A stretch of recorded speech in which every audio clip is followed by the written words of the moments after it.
Chapter 9. Katatapos lang tulungan ng mga katulong si Jerome nang humiga sa kama nang tumunog ang phone niya. Agad iyong inabot ng isa sa mga katulong. Si Steph ang tumatawag.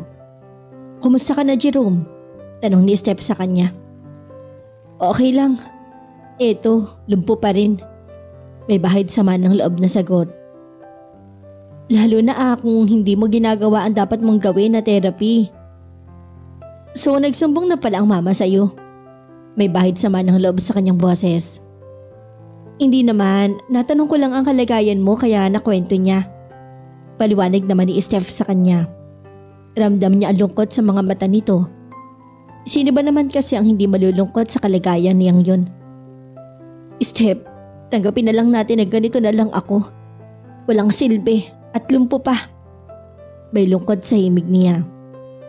"Paano ka gagaling kung ganyan ka mag-isip? Paano ka makakalakad kung hindi mo naman sinusunod ang mga bilin ko sa'yo? Jerome, kailangan mong gawin ng therapy and I promise you, in no time makakalakad ka din." Mahinahong ngunit may bahid sermon na tugon ng kaibigan. "I don't know, Steph." Sagot na lang niya. Nawawala na kasi ito ng pag-asa na makakalakad pa siya. "Alam kong malakas ka at kayang-kaya mo yan. Kailangan mo lang gawin. Isa pa, Jerome, I will make sure kung itutugon mo ang isip at puso mo magagawa mo." Dagdag pa ni Steph. Kailangan niya bigyan ng lakas ng loob ang lalaki. Bumuntong hininga lang siya. Tuluyan na siya nagpaalam sa kaibigan. Ayaw na ayaw niya ang kinaaawaan siya. Ayaw na ayaw niyang nararamdaman ang hirap na dinadanas niya. Hindi niya matanggap sa kanyang puso ang sama ng loob sa nangyari sa kanya. Minsan gusto niyang mapag-isa na lang at saluhin lahat ng mga nararamdaman niya. Samantala, balik sa dating trabaho si Chesa. Kahit papaano'y kaya na niyang ipagpatuloy ang routine kahit na minsan hindi pa rin maalis sa isip niya ang nangyaring aksidente.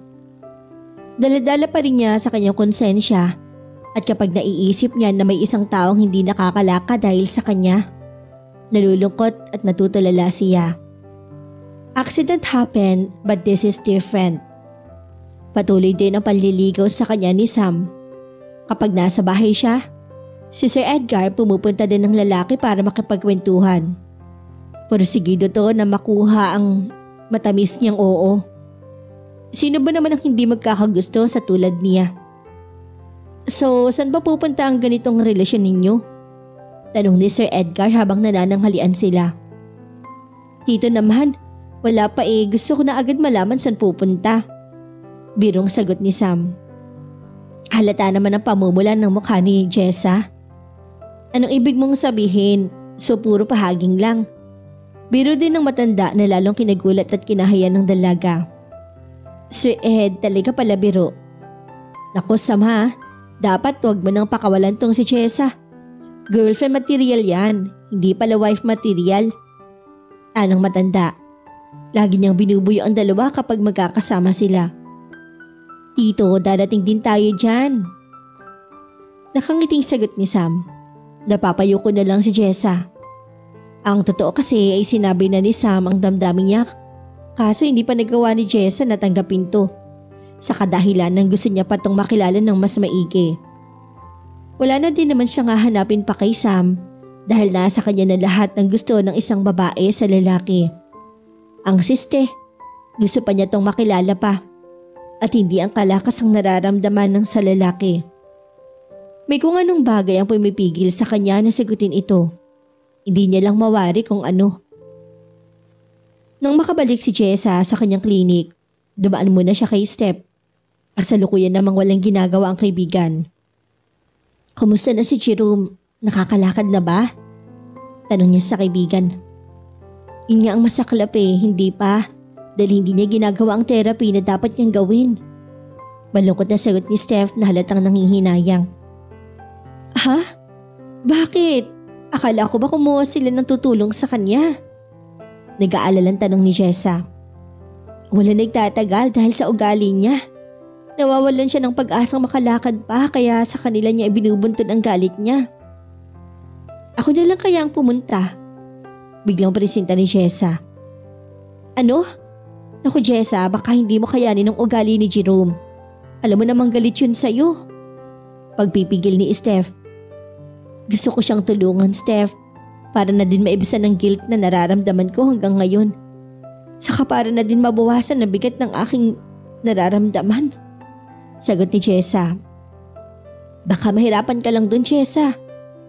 Kakayanin ko basta nakakalakad lang siya. Giit niya. Sige, kung gusto mo talaga sabihin ko muna sa kanya kung papayag siya. No, wag mo na lang ipaalam sa kanya. I'm sure ko kontra yun. Sa mama na lang niya mong sabihin, then sabihin mo na lang na kung okay lang sa kanya. Sige, sangay naman ng dalaga. Pagkalabas si Jessa ay napaisip si Steph. Kung minsan, maganda rin ang plano ni Jessa. Pero nag-aalala siya para dito. Siguradong mahirapan lang siya kay Jerome. Kilala niya ang lalaki at paniguradong malaking sakit sa ulo ang aabuti ni Jessa doon. Ibinalita ni Steph sa mama ni Jerome ang tungkol sa planong pagpipresenta ni Jessa na maging personal therapist ni Jerome. Noong una hindi rin ito sang-ayon. Ngunit na maglaon ay pumayag din para sa anak at sa paglalakad nito. Kailangan ng tulong ang anak niya. Kaya kahit alam niyang magagalit si Jerome ay pumayag siya. Nang malaman ni Jessa ang pagpayag ng ina ni Jerome, agad siya nagpaalam kay Sir Ed. Kailangan niyang sabihin to para makahanap ng magte-therapy sa kanya. Kahit minsan na lang sa isang linggo. Nakakalakad na din naman ng matanda sa tulong ng kanyang tungkod. Pero kung itutuloy nito ang therapy ay kaya niyang maglakad mag-isa. Nagpaalam din siya kay Sam. Sabi ng isa, tatawag-tawagan na lang siya nito o di kaya dalawin niya kapag may panahon siya. Kahit wala silang relasyon, kailangan pa rin niyang sabihin sa lalaki ang pag-alis. Sigurado ka ba sa gagawin mo, anak? Tanong ng ina ng palabas na to ng kanilang bahay, dalang isang maleta ng gamit. Doon muna siya maninirahan habang tinutulungan si Jerome. Ma, kailangan tong gawin ko para na din sa akin. Ayoko mabuhay na lang ako na dala-dala sa konsensya ko ang nangyari. Kapag natulungan ko siya, magaan na ang loob ko. Sagot naman niya. Mukhang hindi ka na rin naman mapipigilan. Tumawag ka na lang palagi ha. Wika naman ng ama. Sige po ma'am, dad, uuwi din ako kapag may oras ako. Anya at tumalik na sa mga magulang. Sasamahan siya ni Steph, kaya naman sa kanyang sasakyan siya sasakay. Tama-tama namang dumating na ito. Ingat kayo ah. Pahabol pa ng mama ni Jessa. Welcome. Salubong sa kanila ng mama ni Jerome. Agad na nakipagbesa-besa ito sa dalawa. Hindi alam ni Jerome ang kanilang pagdating kaya laking gulat nito nang makita siya. Anong ginagawa niyo rito? Tanong niya. Hi Jerome. Bati ni Steph saka humalik sa pisngi ng lalaki. I'm here to visit you at para na rin dali ng bago mong therapist. Patuloy ni Steph. Hi. Bati rin ni Jessa na nasa tabi. Nag-aalangan lumapit sa kanila. And what is she doing here? Tanong niya kay Steph na hindi pinansin ang bati ni Jessa sa kanya. She will be your new therapist. Bulalas ni Steph. What? No! Agad niyang protesta. Jerome, iho, kailangan mong mag-therapy. Hindi ka makakalakad kung hindi mo gagawin yun. Kumbinsi ng ina. Nakalimutan niyo na ba? Na siya ang dahilan kung bakit ako nagkaganito. Kaya ako pumunta para tulungan kita. Sagot naman ni Jessa. And what made you think na papayag ako? Buong tapang niya na sagot. Whether you like it or not, nandito na ako. Ipagtatabuyan mo ako? Babalik pa rin ako. Mapang-asan naman na wika ni Jessa. Ma! Baling sa ina. You need her anak kaya wag ka nang kumontra. Sagot naman ng ina. Alam niyang plano ng tatlong babaeng ito kaya wala na siyang magagawa pa. Padabog na minaniobra niya ang wheelchair palayo sa tatlo. Kita niyo, sabi sa inyo na hindi yan papayag eh. Wika ni Mrs. Alcantara.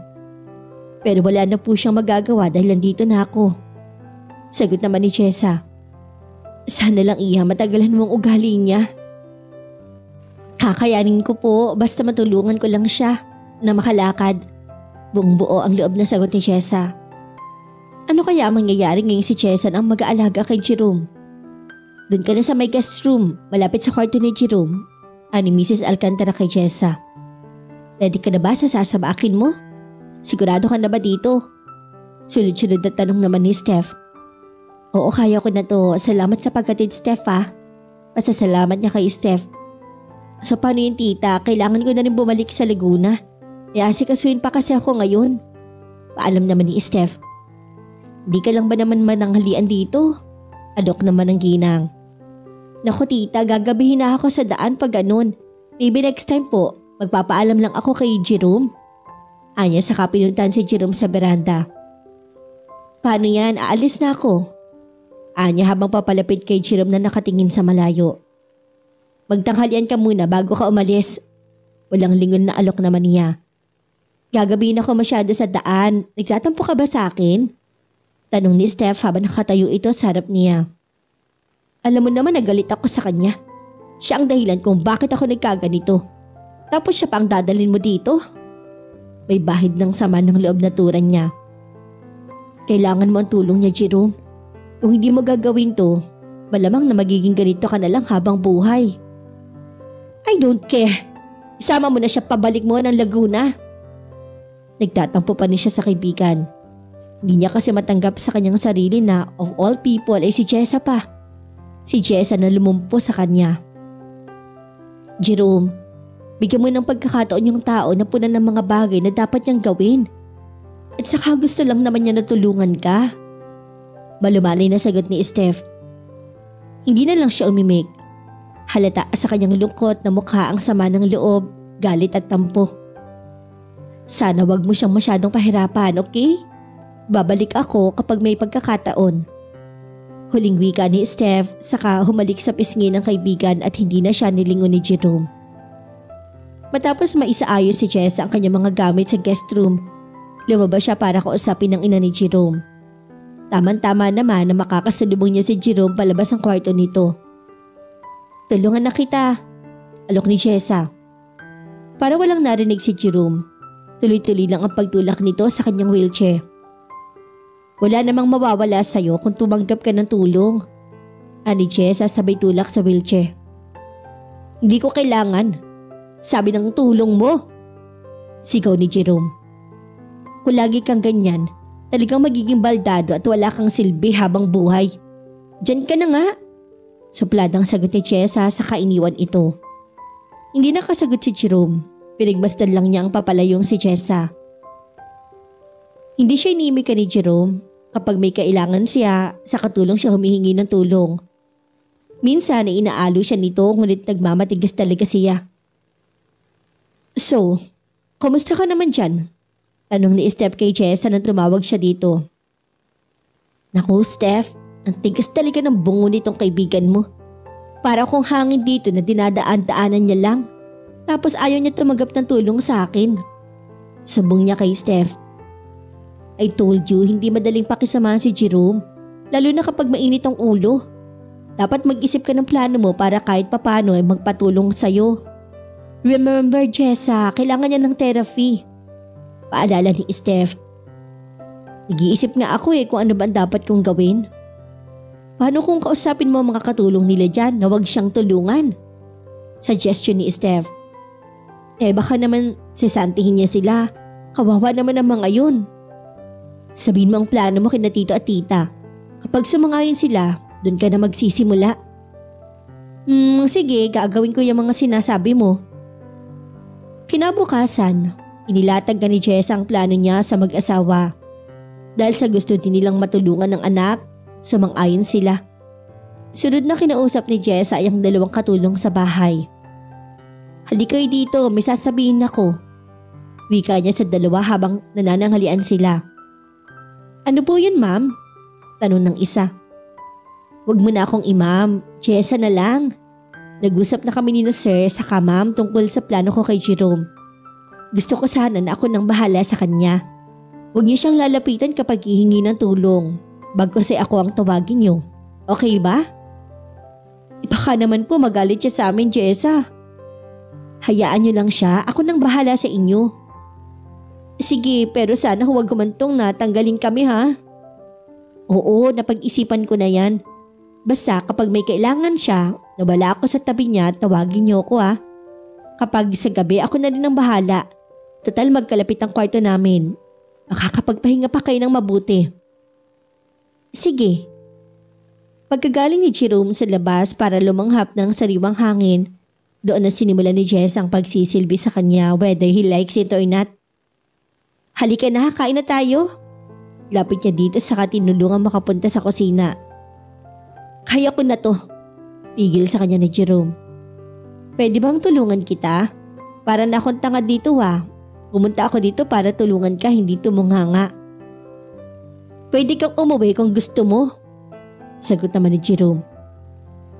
Hindi ako uuwi hanggat hindi ka nakakalakad kaya tulungan na kita para masimulan na natin ang dapat nating gawin. Pilit ni Jessa na tinutudak ang wheelchair. Todo man ang protesta ng lalaki pero hindi niya na to pinapakinggan. Nang nasa pagkainan na sila ay nakahanda ng pagkain ng lalaki. Ako ang gumawa niyan para naman maibang lasa ng kakainin mo. Wika ni Jessa. Nagluto siya ng scrambled egg, hotdog saka toasted bread. Di ko kakainin yan. Ani Jerome at hindi gumalaw na ng pagkain. Wala po yung lason kaya wag kang mag-alala. Hindi ako mamamatay tao no. Bulalas naman ni Jessa. Kaya kumain ka na dahil tumatanghali na. Ayoko nga. Baka mamaya may bumula na lang ang bibig ko dyan. Nagawa mo na nga ako lumpuhin eh. Tanggi pa rin ni Jerome na hindi ginagalaw ang pagkain sa harap niya. Dinampot ni Jessa ang tinidor saka kumuha ng maliit na scrambled egg saka niya yun kinain. O ayan, bumula ba ang bibig ko? Babagsak niyang isinol ang tinidor. Manang! Manang! Tawag ni Jerome sa katulong. Mabilis naman na tumakbo ang katulong palapit sa kanila. Gawan mo ako ng ibang pagkain. Utos niya. Sir, ayan na po ang pagkain niyo oh. Yan din po ang kinain ng mama at papa niyo bago sila umalis. Sagot ng katulong. Sige na Manang, ako nang bahala dito. Bumalik na kayo sa trabaho niyo. Sawata naman ni Jessa. Alam naman agad ng katulong ang ibig sabihin ng dalaga at agad itong umalis sa harap nila. Ano bang ginagawa mo? Galit at tanong niya kay Jessa. Total, nandito naman ako para tulungan ka kaya napag-usapan namin ng mama at papa mo na ako ang magiging personal nurse at therapist mo. Kaya mula ngayon, ako na magbibigay sa mga pangangailangan mo. Ngising wika ni Jessa. What? And who told you na papayag ako? And who told you to na hindi? Matapang din na sagot niya. Hindi na kumain pa si Jerome bagkus ay padabog na pumasok sa kanyang kwarto. Tingnan natin kung hindi ka gutumin. Ngising wika ni Jessa sa sarili. Nandun lang siya sa kusina. Hindi niya inalis ang pagkain doon. Gamit ang kanyang laptop ay binantay niya yon sa pag-asang lalabasin iyon ni Jerome. Makalipas lang ng 30 minuto ay lumabas nga si Jerome sa kanyang kwarto. Hindi lang niya to pinansin na parang hindi niya to nakikita. Kakain ako. Magmamasan mo ba ako na kumain o hindi ako kakain? Sarkastikong wika niya kay Jessa. Okay, lalayas na. Sagot naman ni Jessa sa kabinuhat ang laptop. Bago ka umalis dyan, palitan mo muna ang tinidor ko. Baka magka-virus ako sa tinidor na yan. Banggit niya sa ginamit ni Jessa na tinidor kanina pantikim sa pagkain. Gusto sanang matawa ni Jessa pero hindi na lang niya inilabas ang tawa sa kanyang muka. Mabilis sa kumuha ng ibang tinidor. FYI, wala akong bad breath at lalong wala akong virus. Bulalas niya habang pabagsak na inilapag ang tinidor sa mesa. Walang lingon-lingon na umalis sa kusina at pumasok sa kanyang kwarto.